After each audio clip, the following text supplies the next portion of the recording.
Hello, fellow Jetlag fans. With the finale of Hide and Seek UK approaching, I've been in the mood to analyze how Hide and Seek works as a game.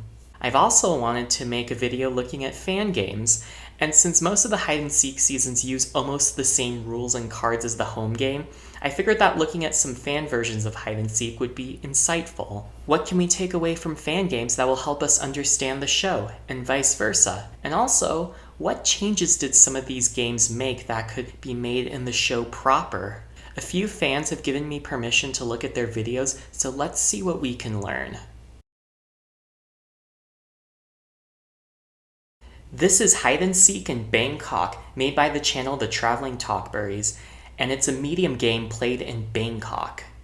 One interesting change that I noticed was that both rounds of this game were filmed on different days, and they started from the same place.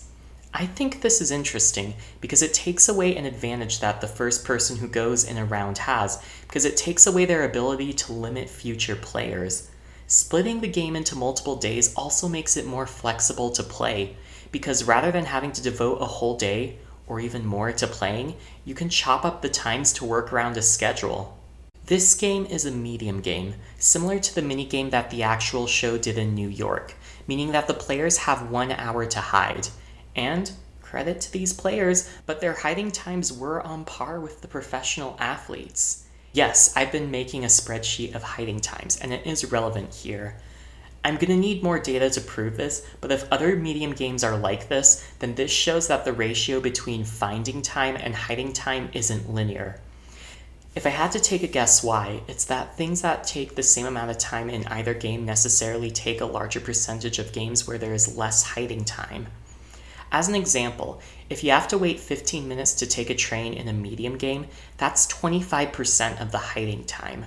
Whereas if you have to wait 15 minutes to take a train in the latest United Kingdom season, that's only just over 6%. See, we're learning stuff.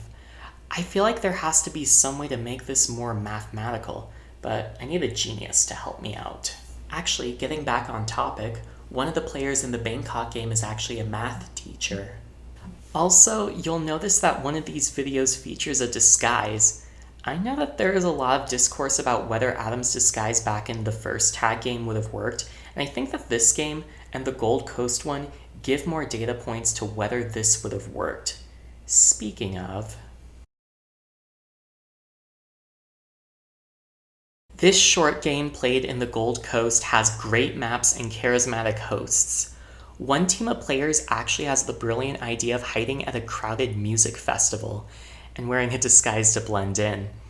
They also make the interesting editing decision of showing us in advance where the hiders are gonna hide. This is something that the Jetlag crew has discussed on Rob Has a Podcast, so if you want to see how this might play out, you can watch the minigame. Another trick that the other team used was hiding at a bus stop that wasn't active. I don't know if this would be allowed in an actual season, but this is the kind of trickery that I like to see. From what it looks like, it seems that this channel is going to be doing another game soon, and I look forward to it.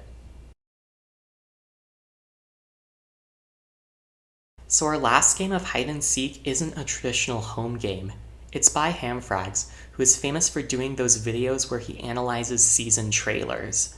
Rather than hiding themselves, Asger and his friend hide their bikes in Amsterdam. This is kinda genius. One of the biggest problems of the home game is that it takes so long to play, but this method cuts the time needed significantly. Uniquely, this game also uses a flop system, like an Arctic Escape, rather than the cards. I think Hamfrags accidentally created a new format. We can call this scavenger hunt, after all the times that we have seen Adam say it's like a scavenger hunt. I can easily see this becoming a format that combines elements of capture the flag and hide and seek. We can have a game where two teams hide some items across an area, and the goal of each team is to find more items than the other using clues. Thank you so much for watching. I'm planning on doing a video analyzing the first Hide and Seek season soon, so stay tuned.